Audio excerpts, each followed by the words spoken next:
시청자 여러분 안녕하십니까? 정현정입니다. 벌써 5년, 우리는 다시 그날을 맞이했습니다. 5년 전 오늘 304명의 목숨을 앗아간 것은 과연 차가운 바다, 그게 전부였을까요? 아직도 우리는 그날의 진실을 명확하게 알지 못합니다. 어쩌면 애써 외면하고 있는지도 모릅니다. 지난 1825일 동안 세월호 유족들이 목이 쉬도록 외쳤던 것은 단 한 가지입니다. 진상 규명과 책임자 처벌. 7시 오늘 제주는 5년째 같은 자리를 맴돌고 있는 이들의 목소리에 다시 한번 귀 기울여 봅니다. 먼저 오늘 주요 소식 전해드리겠습니다. 잠시 후 세월호 참사 5주년을 맞아 산지천 일대에서 진행되는 추모 행사 현장을 직접 연결하고요. 5년이 지났지만 살아남은 자의 슬픔을 간직하고 살아가고 있는 세월호 파란 바지 의인 김동수 씨와의 특별한 인터뷰를 전해드립니다. 어제에 이어 KBS에서 지역 민심을 살펴보기 위해 실시한 여론조사 내용을 공개합니다. 오늘은 도지사와 도의회, 교육감, 그리고 대통령과 정당 지지율에 대해 알아봅니다. 이어지는 짤막 대담에서는 제주도 보전지역 관리 조례 개정안을 추진하며 다른 시각에서 제2공항 문제를 제기해 주목을 받았던 더불어민주당 홍명환 의원과 이야기 나눠봅니다. 세월호 참사 5주기를 맞아 세월호가 도착할 예정이던 이곳 제주에서도 추모 행사가 열리고 있습니다. 행사가 진행되고 있는 산지천 광장에 취재기자 나가 있습니다. 허지영 기자, 오늘 추모 행사에 대해 설명해 주시죠. 네, 저는 지금 세월호 5주기 추모 행사가 진행되고 있는 이곳 제주시 산지천 광장에 나와 있습니다. 세월호 촛불연대가 주최하는 이번 행사는 기억하다, 다짐하다, 행동하다라는 주제로 진행되는데요. 어느덧 5년이 지난 세월호 참사를 기억하고 세월호 참사 원인을 밝히고 책임자 처벌에 나설 것을 다짐한 뒤 세월호가 닿지 못한 이곳 제주에서부터 행동에 나선다라는 의미를 담고 있습니다. 세월호 촛불연대는 희생자 304명을 기억하는 차원에서 지난 9일부터 일주일간 도내 17곳의 추모 기억 공간을 마련해서 운영한 바 있는데요. 주최 측과 도민 300여 명은 당시 방문객들이 하나하나 접었던 노란색 종이배를 제 바로 옆에 보이는 이 투명 아크릴배에 담은 뒤 앞으로 1시간 뒤인 오후 8시부터 바로 제주시 제가 서 있는 제주시 산지천 광장에서부터 세월호가 향할 예정이던 제주항 2부두까지 행진할 예정입니다. 제주항 2부두에 도착해서는 세월호 유가족과 앞으로 남았던 생존자분들의 이야기를 들은 뒤 그 이후 진실은 침몰하지 않는다라는 노래를 함께 합창할 예정입니다. 네, 유가족과 이 생존자들의 발언을 듣는다고 했는데 혹시 지금 현장에 유가족분들이 계실까요? 네, 2015년 10월부터 이곳 제주에 내려와 생활하고 계신 유가족분이 계십니다. 고 단원고 학생이었던 고 이민호 군의 아버지인 이종철 선생님 현재 자리에 나와 계십니다. 네, 선생님 안녕하세요. 네, 안녕하세요. 네, 선생님 일단 참사가 발발한 지 5년이라는 시간이 흘렀는데요. 한편으로 아쉬운 점도 굉장히 많으실 것 같아요. 어떤 것들이 있을까요? 저희가 참사 벌써 5년이 지났는데 지금 추모라는 너무 무거운 분위기를 갖고 가다 보니 이들에게 어떠한 잘못이 있어서 죽었는지도 모르는데 계속 추모만 하다 보니 추모 같은 경우에는 그 잘못된 것이 있어야지만 뭘 추모를 할 건데 그래서 너무 무거운 분위기로 가는 것 같아가지고 이번에는 안녕하세요. 기억식 다짐식으로 해가지고 안녕하세요. 조금 더 가까이 국민들에게 다가갈 수 있는 그런 자리가 될 수 있도록 저희가 준비해서 마련한 자리입니다. 선생님 보시기에 현재로서 가장 시급하고 또 필요한 조처로는 어떤 것들이 있을까요? 지금 이기 특조위가 출범한 지도 꽤 오래됐는데 지금 이기 특조위 같은 경우에도 뭐 1기 특조위처럼 기소권과 수사권이 없는 그런 특조위가 출범을 하게 됐어요. 그래서 저희가 진상조사 하게 되려면 특조위가 자체만으로는 해결할 수 없기 때문에 검찰이 동조 수사를 해야지만이 이것이 모든 것이 진상규명에 다가갈 수가 있거든요. 그렇기 때문에 대통령께서 검찰에게 저희랑 이기 특조위랑 같이 공조 수사할 수 있도록 도와주셨으면 고맙겠습니다.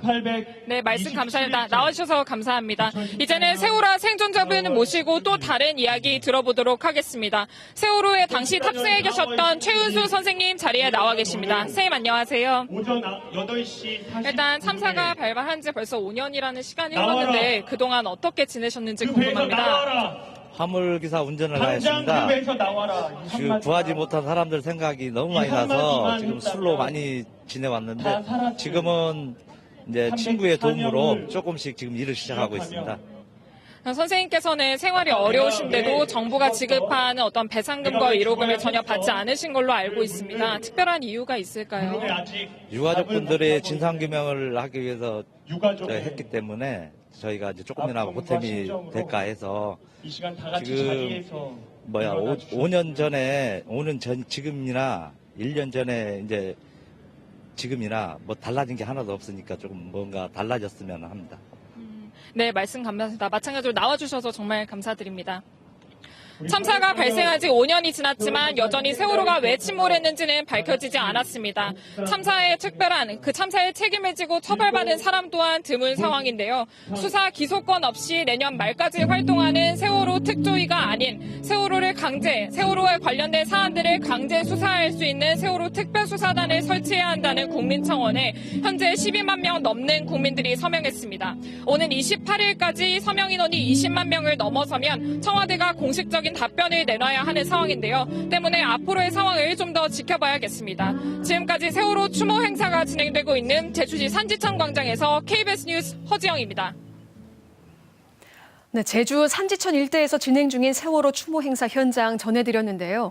오늘 국제대에서도 의미 있는 행사가 열렸습니다. 지난 2016년 제주국제대에 명예학생으로 입학했던 세월호 참사 단원고 학생 7명은 어느덧 졸업반이 됐는데요. 이들의 졸업을 기념하고 더 많은 이들의 마음속에 기억되길 바라는 추모제에 강인희 기자가 다녀왔습니다. 친구와의 우정과 행복을 노래하는 고 김시연 양. 참사 현장에서 발견된 휴대전화에서 복원돼 세상에 나왔습니다. 음악을 좋아했던 고 박수연 군의 못다 핀 꿈도 밴드들의 도움으로 무대에 올려지기도 했습니다.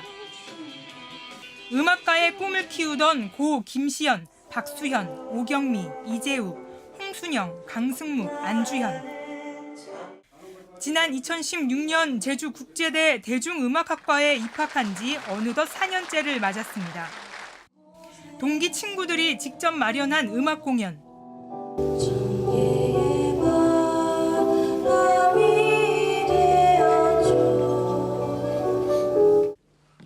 교수들이 수업 시간마다 명예 입학생 7명의 출석을 불러왔을 정도로 정이 깊어져 졸업반이 아쉽기만 합니다. 이 친구들이랑 마지막 1년을 지내고 있는 건데 그 생각을 하면은 정말 많이 아쉽고 이제 그 친구들 정말 위하는 마음으로 도내 4개 대학 학생회는 선언문을 통해 친구들을 기억할 수 있는 공간 마련과 재조사 등을 촉구했고 국제대와 학생들은 앞으로도 단원고 학생 7명의 꿈을 위해 음악 공연 등을 계획하고 있습니다.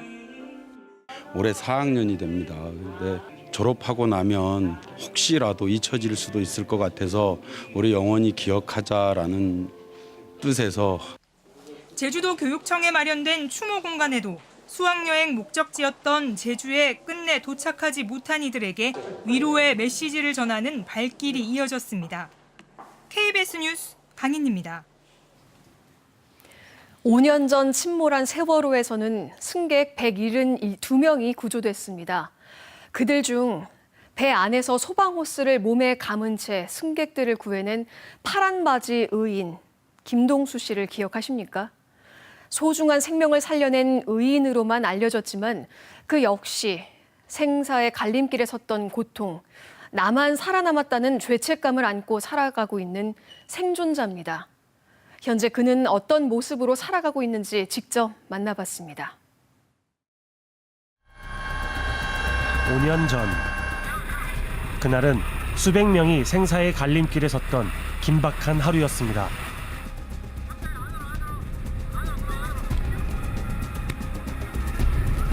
그런데 자신의 목숨을 부지하기도 벅찬 그 순간 다른 이들을 구하고자 처절하게 싸웠던 사람이 있습니다. 파란 바지의 의인이라 불리던 김동수 씨. 그 후로 5년, 우리는 그를 만나보기로 했습니다. 김동수 씨가 근무하고 있는 곳을 찾았습니다. 찾아 나설 게 아니에요. 예, 그에게 근황을 물었습니다. 그런 것이 아니고 우리가 안으면 전혀 정신과 약을 먹지 않으면 분노 조절이나 그다음에 수면을 전혀 취하지 못하기 때문에 계속 먹는 것이 점점 약이 용량이 점점 많아지죠.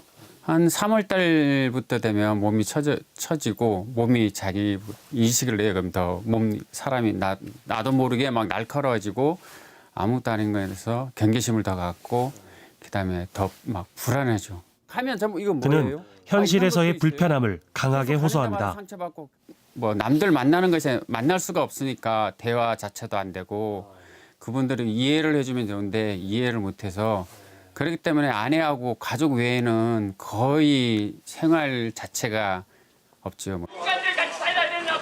사고 후 여러 현장에서 극도의 감정 기복을 보이기도 하고 여러 차례 자해를 시도했던 김동수 씨. 현재 상태를 조심스레 물었습니다. 그 자해 같은 그 사건도 있었고 해서 많은 분들이 사실 걱정도 하시는데 그런 부분들에 대해서는 이제는 좀 나아지신 편인지 아니면 그런 가능성은 계속 가지고 있는. 이거는 나아지는 것이 아니고 왜냐하면 제가 이 손에 통증이 이렇게 너무 자주 막 통증이 심했어요. 너무 막 벌레가 지나는 것 같고 해서 그래서 이렇게 손을 잘라내려고 했어요. 제가 뭐 자해를 내려고 한 것이 아니고 너무 통증이 심하니까 그래서 하는 거지. 그런 얘기를 했었고. 5년이 지났지만 그는 아직도 세월호로 고통받고 있었습니다.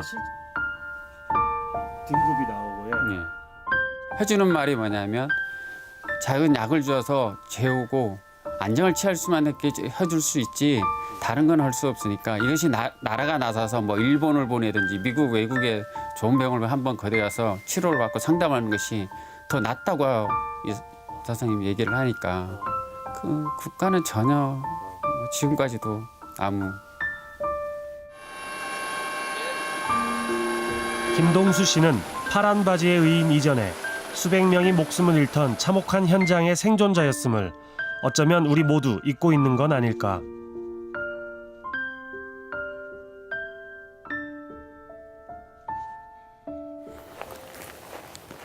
그의 곁을 지키는 것은 소중한 가족들이지만 그들도 힘에 부치기는 마찬가지입니다.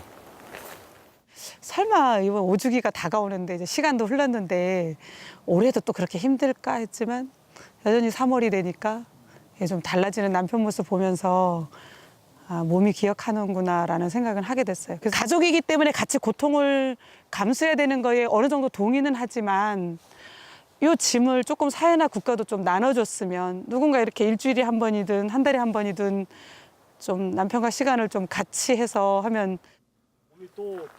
김동수 씨가 바라는 삶은 무엇인지 궁금했습니다. 다음 날 또 컨디션이 잠을 안 자면 저야 낫고 싶고 그다음에 사람들하고 같이 뭐 눈치 안 보고 그다음에 뭐 이상한 소리 안 들으면서 사는 것이 저도 좋죠. 그냥 친구들도 만나고 더 술도 더 먹게 되고. 송두리째 바뀐 그의 삶은 5년 전 그날에 멈춰져 있는 것처럼 보입니다. 그가 아이들에게 손을 내밀었던 것처럼 이제는 우리가 그에게 손을 내밀어야 할 때입니다.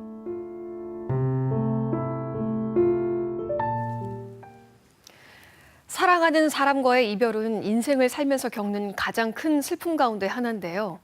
다음을 기약할 수 없는 저승으로 떠나는 이와의 이별이라면 더욱 힘겨울 수밖에 없습니다. 그 긴 이별을 앞두고 고인을 정성스레 떠나보내는 풍습이 있습니다. 대표적인 것이 49제인데요. 제주도 무형문화재 제15호로 지정된 제주 불교 의식, 그 정성의 마음을 만나보시죠.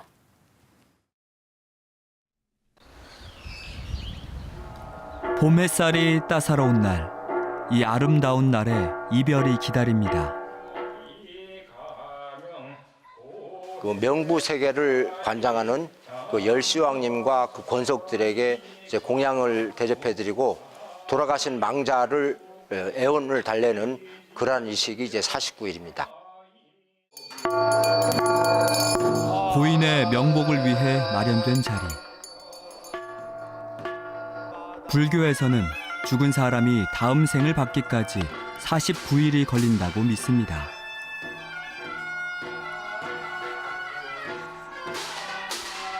망자가 좋은 생을 받길 바라는 마음으로 사람들은 7일에 한 번씩 모두 7번의 의식을 치르는데요.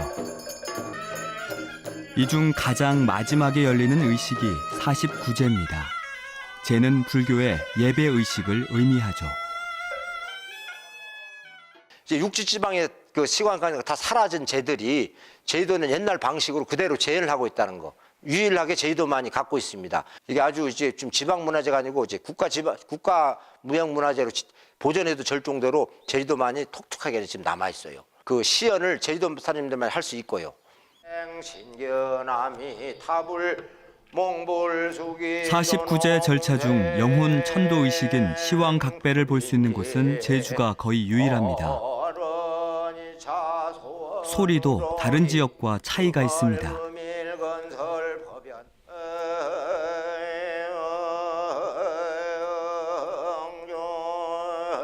느리면서 구성진 가락. 전국 어디서나 공용되는 불교 음악이지만 제주에선 더 구슬픕니다. 예를 들어서 이제 육지지방은 나무아미타불 제야방 나무아미 이렇게 하는데 이제 제주시장은 나무아미타불 나는 간다 나는 간다 나무. 이 독특한 가락은 제주에서만 전승되고 있는데요. 제주 불교의식 예능 보유자인 성천 스님을 통해서 맥이 이어지고 있습니다.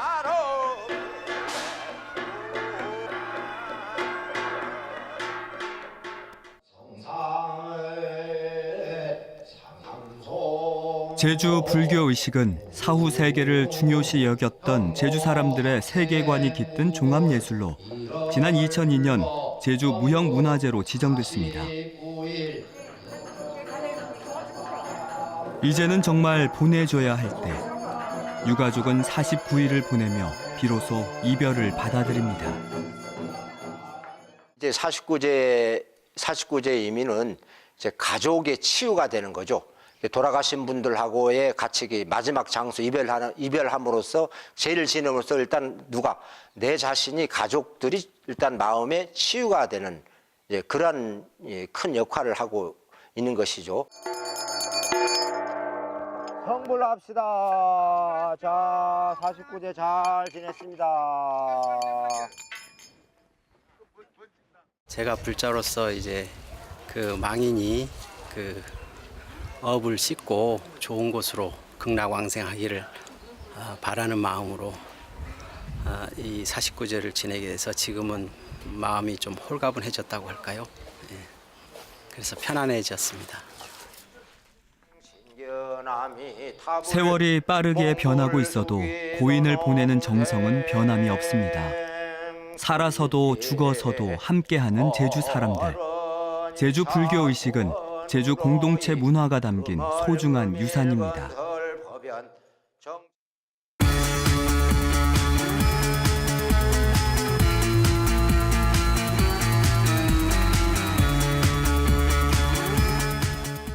오늘 하루 제주에서 있었던 뉴스를 정리해드리는 뉴스브리핑 송보란입니다.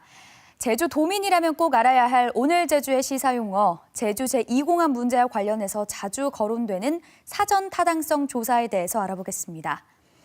사전 타당성 조사는 공공투자 사업이 경제적으로나 정책적으로 가치가 있는지 미리 알아보는 절차인데요. 법적 절차는 아니지만 막대한 재정 투입에 앞서서 정부 부처나 자치단체가 사업 추진의 근거를 삼기 위해서 시행합니다. 사전 타당성 조사 이후 법적 절차로 예비 타당성 조사를 통과하면 기본 계획 수립에 이어서 기본 및 실시 설계, 보상과 공사 순으로 사업을 진행합니다. 제주 제2공항도 현재 이런 절차를 밟고 있는데 기본계획 수립 용역을 현재 진행 중이죠. 하지만 2015년 11월 발표한 사전 타당성 조사를 놓고 의혹이 커지면서 입지 선정에 대한 재조사 용역을 진행했고 이 결과를 검토하는 위원회 활동을 놓고도 현재까지 갈등을 이어가고 있습니다. 이번 순서 KBS 제주 방송총국이 도민 민심을 듣기 위해 진행한 여론조사 두 번째 시간입니다. 오늘은 제주도정과 도의회, 교육행정에 대한 지지도 조사 결과를 하선아 기자가 정리했습니다. 제주에 거주하는 성인 남녀 800명에게 원희룡 지사의 업무 수행에 대해 어떻게 평가하는지 물었습니다. 긍정평가는 45.2%, 부정평가는 38.2%입니다. KBS가 앞서 실시한 두 차례 조사 결과와 비교하면 긍정평가는 비슷하게 나타났고 부정평가는 지난 1월 조사 때보다 4.8%포인트 하락했습니다. 긍정평가는 50대 이상 연령층과 보수 성향 응답자에서 높았고 부정평가는 50대 미만과 진보 성향에서 상대적으로 높았습니다. 11대 제주도의회가 도정을 제대로 견제하는지 물었습니다.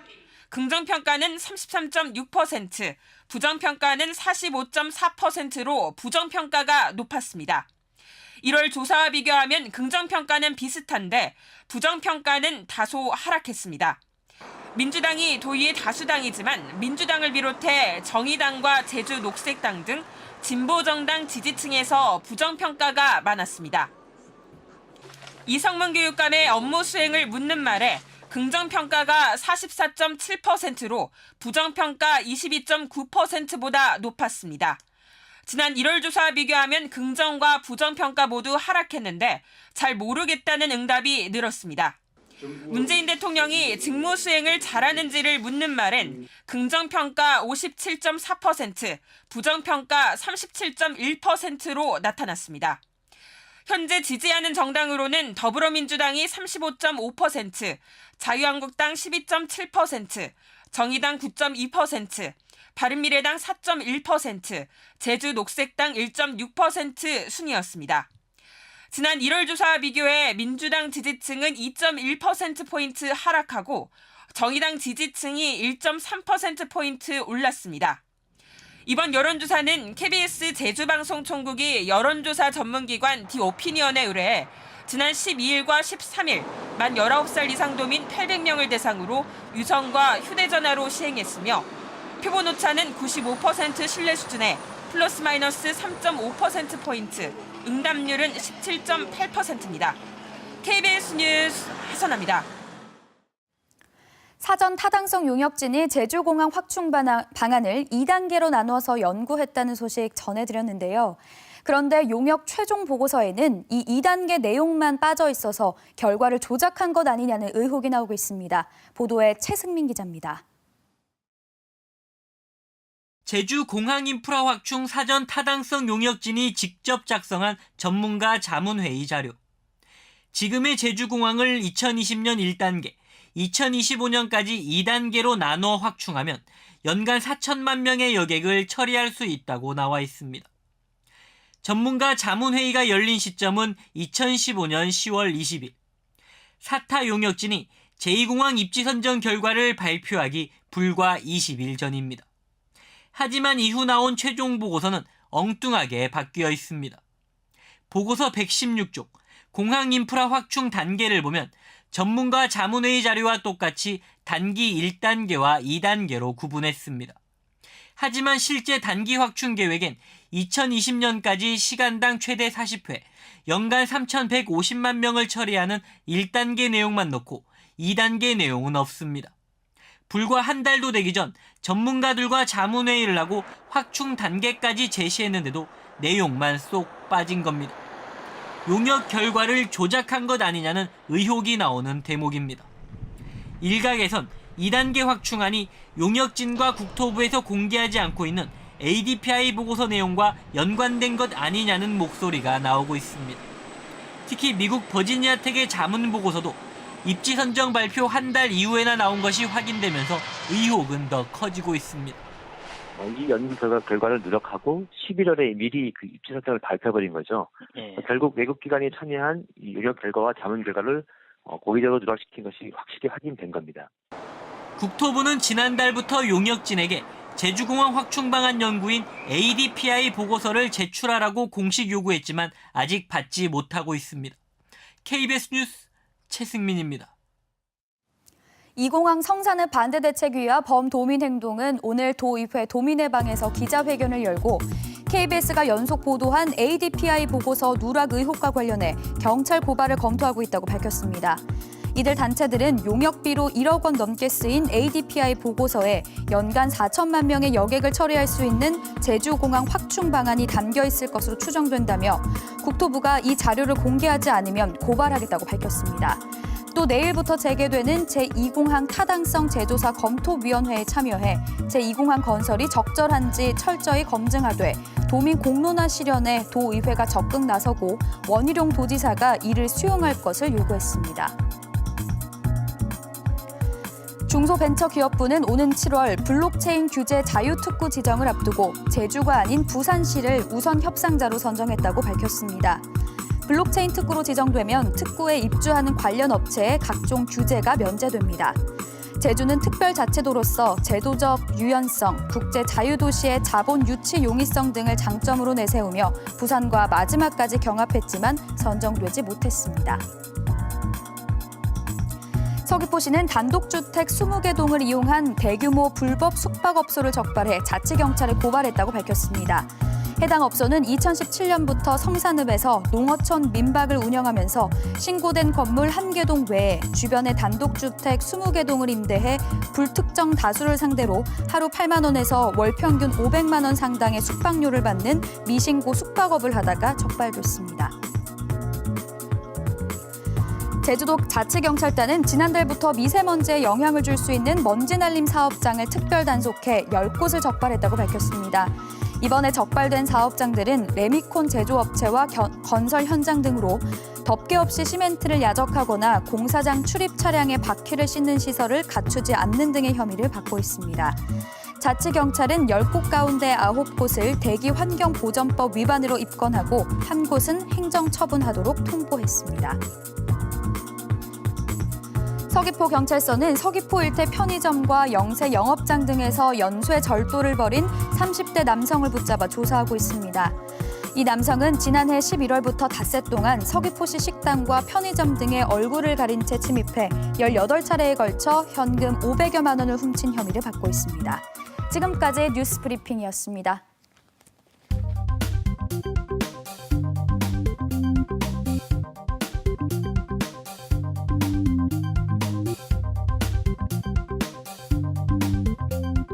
제주 제2공항 관련 소식 오늘도 뉴스 브리핑 시간에 전해드렸는데요. 지난주 제주도의회 도정질문에서 제2공항 공론조사를 주장한 고은실 의원이나 제2공항 필요성을 강조한 강충룡 의원과 달리 다른 시각에서 공항 문제를 제기해 주목받았던 의원이 있죠.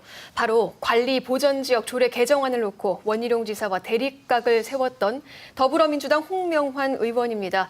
오늘 이 자리에 모시고 이야기 나눠보겠습니다. 안녕하십니까? 예, 안녕하십니까? 네. 홍명환입니다. 네, 반갑습니다. 반갑습니다. 네, 보전지구 1등급 지역에 설치할 수 없는 시설로 공항과 항만을 추가하는 제주도 보전지역 관리 조례 개정안을 입법 예고했다가 잠정 중단하셨는데 먼저 이 제주도 보전지역 관리 조례 개정안의 핵심이 뭔지 간단한 설명 좀 부탁드리겠습니다. 이게 법률과 조례로 돼 있는 걸 간단하게 말씀드리기가 참 복잡한데요.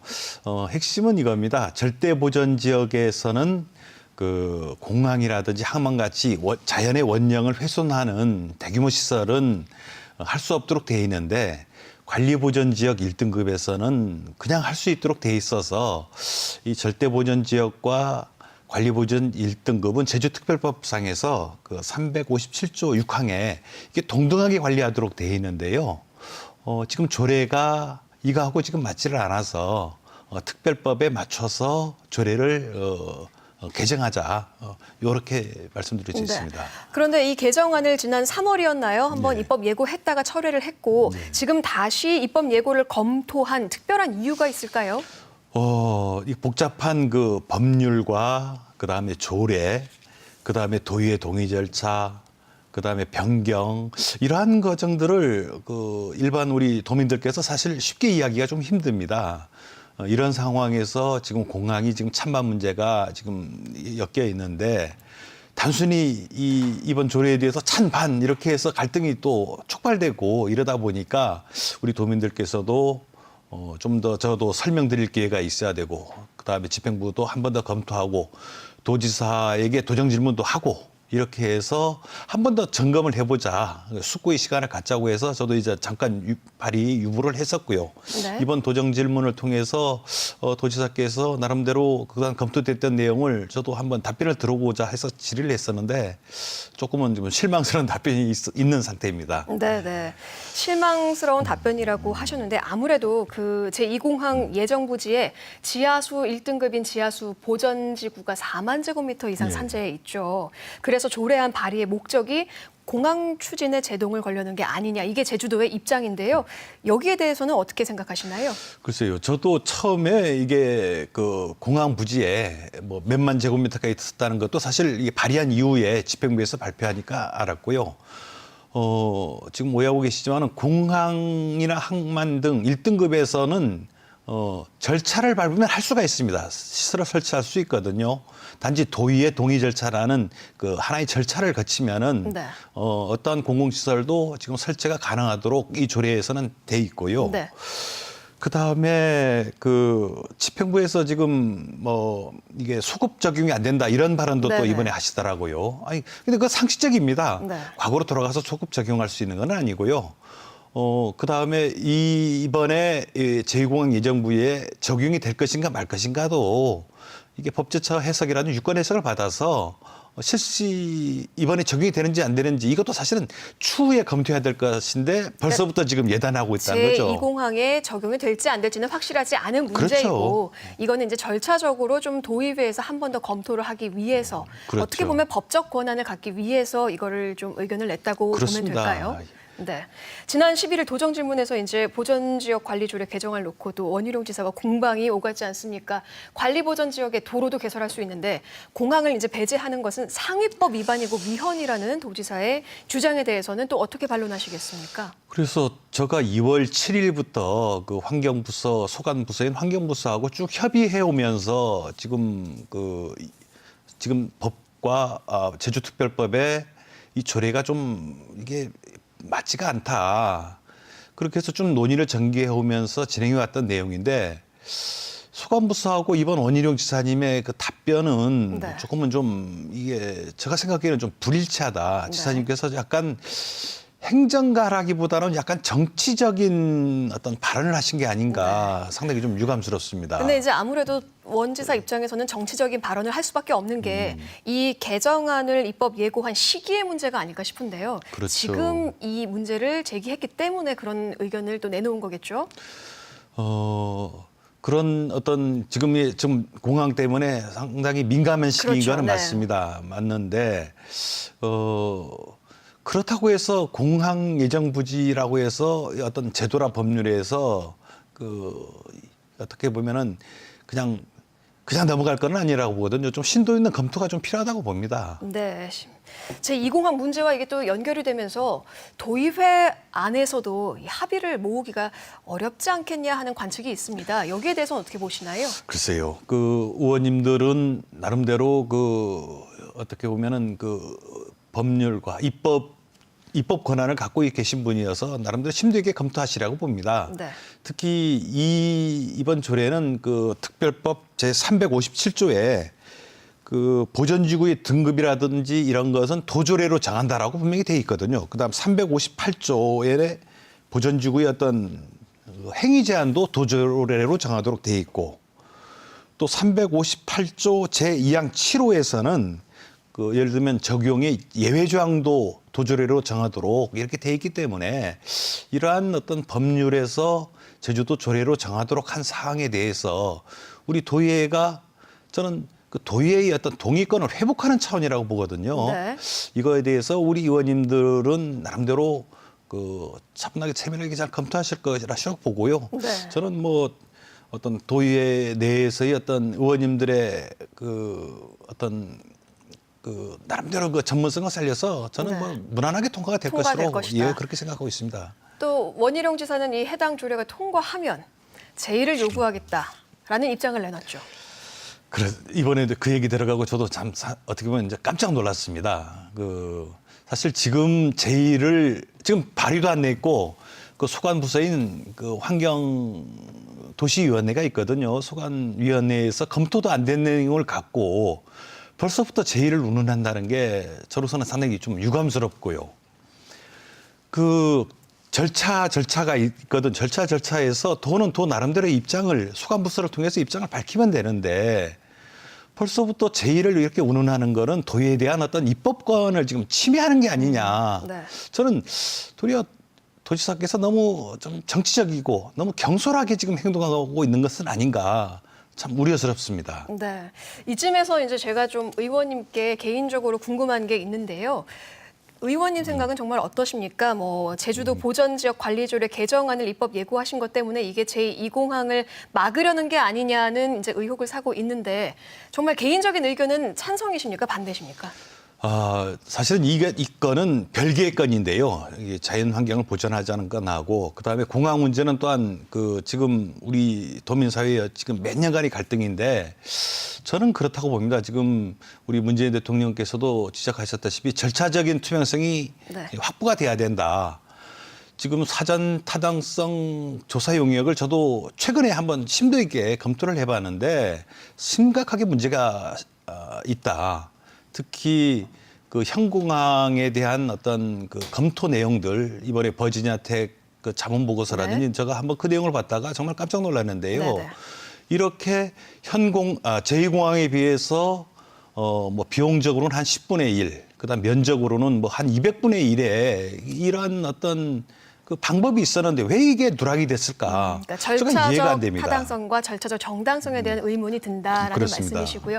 마지막으로 좀 짧게 한마디 해주실 수 있으면 한마디 부탁드립니다. 참 지금 그 보전지역 조례가 좀 상당히 복잡합니다. 지금 법률과 조례, 그다음 도의회 동의 절차, 그다음에 어떤 변경 절차 이러한 부분을 상당히 좀 복잡해서 이것을 단순하게 찬성 반대로 이렇게 판단할 게 아니라 우리 제주도의 환경을 지키고자 한다면은 우리가 좀 그 도의회에 심도 있는 검토를 할 수 있도록 한번 맡겨주시고 도민 여러분께서 한번 지켜봐 주셨으면 합니다. 네, 오늘 말씀 고맙습니다. 지금까지 홍명환 의원이었습니다. 고맙습니다. 예, 감사합니다.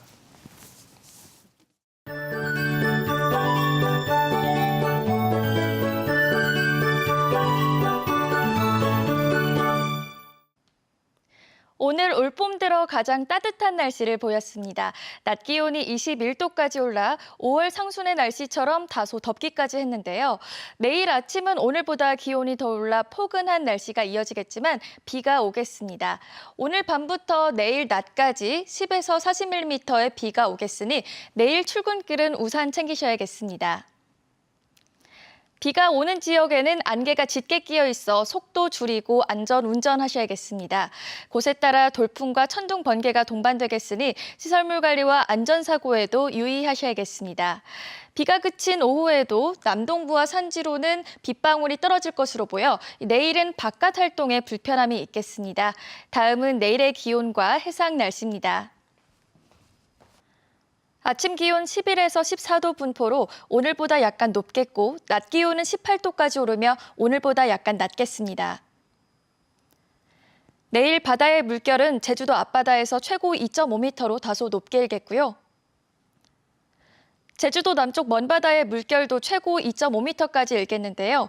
비가 오는 오늘 밤부터 내일 오전 사이 해상에 돌풍과 함께 천둥 번개가 치기도 하겠고 모레까지 해상에 짙은 안개가 끼겠습니다. 해상 활동하실 때 주의하셔야겠습니다. 주간 날씨입니다. 내일 비가 그치고 난 뒤 일요일에도 비 소식 있겠습니다.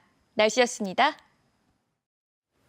세월호 5주기 5번째 봄을 맞이했지만 아직도 우리는 이 슬픔을 제대로 극복하지 못했습니다. 온 국민이 침몰 현장을 실시간으로 지켜보며 일대 사건을 넘어 우리 사회의 공동체 트라우마로 남았기 때문인데요. 5년이 지난 지금 이 상처를 함께 치유하기 위해 우리는 얼마나 노력했을까요? 세월호의 슬픔을 통해 우리가 서로 연결돼 있고 함께 극복할 수 있다는 신뢰, 그것을 쌓기 위한 노력이 지금부터라도 필요하다고 봅니다. 7시 오늘 제주 역시 시청자의 신뢰를 얻기 위해 정성을 다하겠습니다. 내일 저녁 7시 더욱 알찬 소식으로 찾아뵙겠습니다. 시청해주신 여러분 고맙습니다.